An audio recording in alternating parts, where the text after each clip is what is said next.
මං හිතනවා ඔයාලා මගේ channel intro video එක බැලුවා කියලා.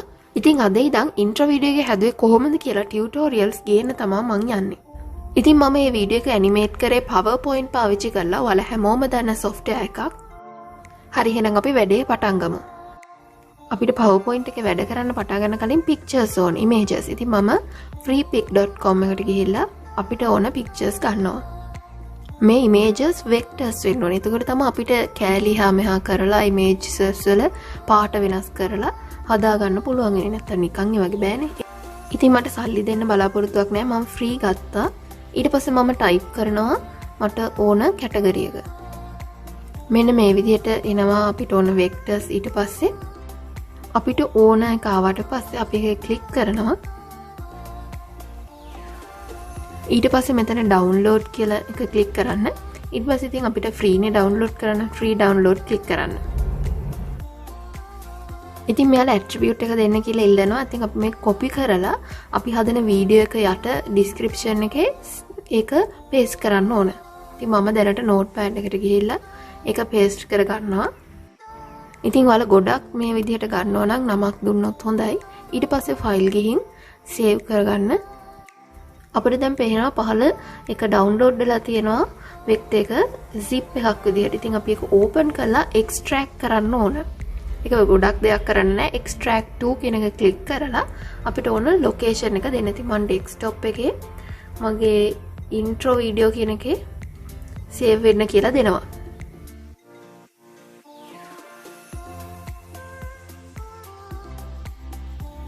හරි දැන් desktop එකේ තියෙන මගේ folder එකට ගිහින් බලුවම මට පේනවා අපි ගත්ත vector එක EPS file එකක් විදිහට තියෙනවා. ඉතින් මම ඒක drag කරලා PowerPoint එකට ගිහින් drop කරාට පස්සේ අපිට මෙන්න මේ විදිහට තමයි ඒක පෙන්වන්නේ. ඒක කිසි තේරුමක් නැහැ. ඒක delete කරලා දාලා අපි මේ EPS file එක PowerPoint එකට ගන්න පුළුවන් විදිහට convert කරන්න සිද්ධ වෙනවා. EMF හරි එහෙම නැත්නම් SVG හරි format එකකට ගන්න ඕන.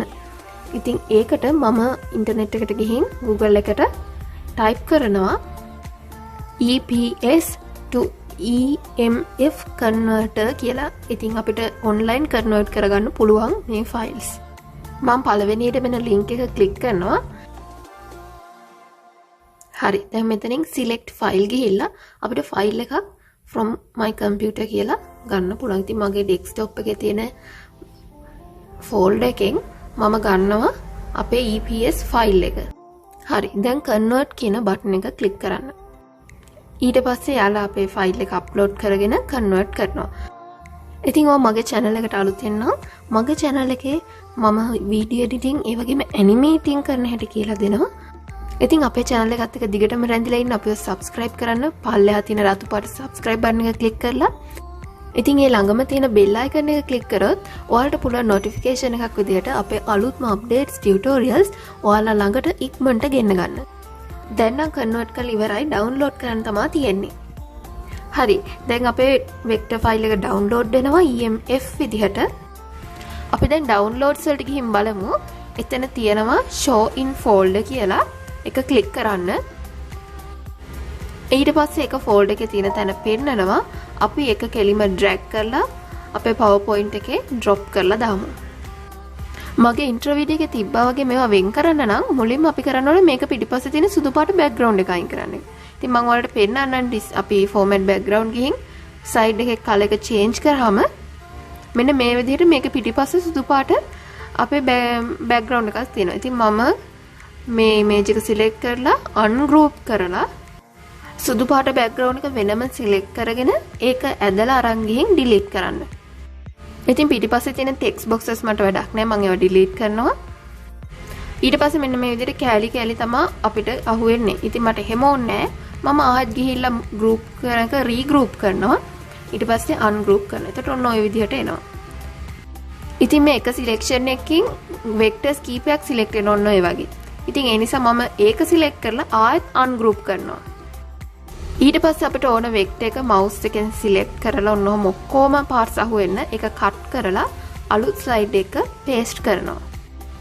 paste කරපු ගමන් මතක තියාගන්න ඒක group කරන්න.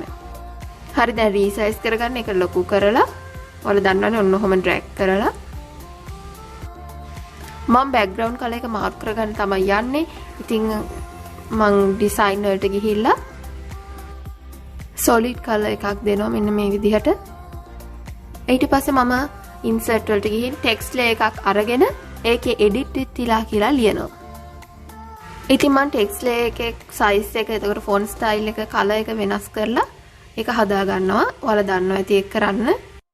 අර පිටිපස්සේ තියෙන තැඹිලි පාට රවුම වෙනම ගන්න ඕනේ හින්දා මම මේක ungroup කරලා ඒක වෙනමම එහාට ගන්නවා. ඊට පස්සේ ආය ඒ ළමයාව group කරනවා. ඊට පස්සේ රවුම ආයෙත් පිටිපස්සෙන් තියනවා. අන්තිම වැඩේ අපිට ඕන මේකට ඇනිමේෂන් දාන්න. ඉතින් මම ළමයාව ක්ලික් කරලා යට fly in දෙනවා. ස්ලයිඩ් එක එද්දිම පටන් ගන්න ඕන හින්දා මම with previous දීලා ඒක ටිකක් duration එක වැඩි කරනවා. ඊට පස්සේ මම රවුමට දෙන්නේ fade වෙන්න. හැබැයි මේක appear වුණාට පස්සේ. ඒ නිසා මම after previous දෙනවා. තව ඉතින් පොඩි හා මෙහා කිරීම ටිකක් කරාට පස්සේ අපේ ඇනිමේෂන් එක හරි මේ ස්ලයිඩ් එකට. ඉතින් ඊළඟ ස්ලයිඩ් එක තමයි ඊළඟට හදන්න තියෙන්නේ. දැන් මෙන්න මේ විදිහට අපේ ඇනිමේෂන් එක පේනවා වීඩියෝ එකේ. ඉතින් ඊළඟ වීඩියෝ එකේ මම කියලා දෙනවා කොහොමද මෙන්න මේ ඇනිමේෂන් එක කරන්න කියලා. ඉතින් දිගටම අපේ channel එකත් එක්ක රැඳිලා ඉන්න. තව ඉස්සරහට අනිත් හැම ස්ලයිඩ් එකකම ටියුටෝරියල් අරගෙන එනවා.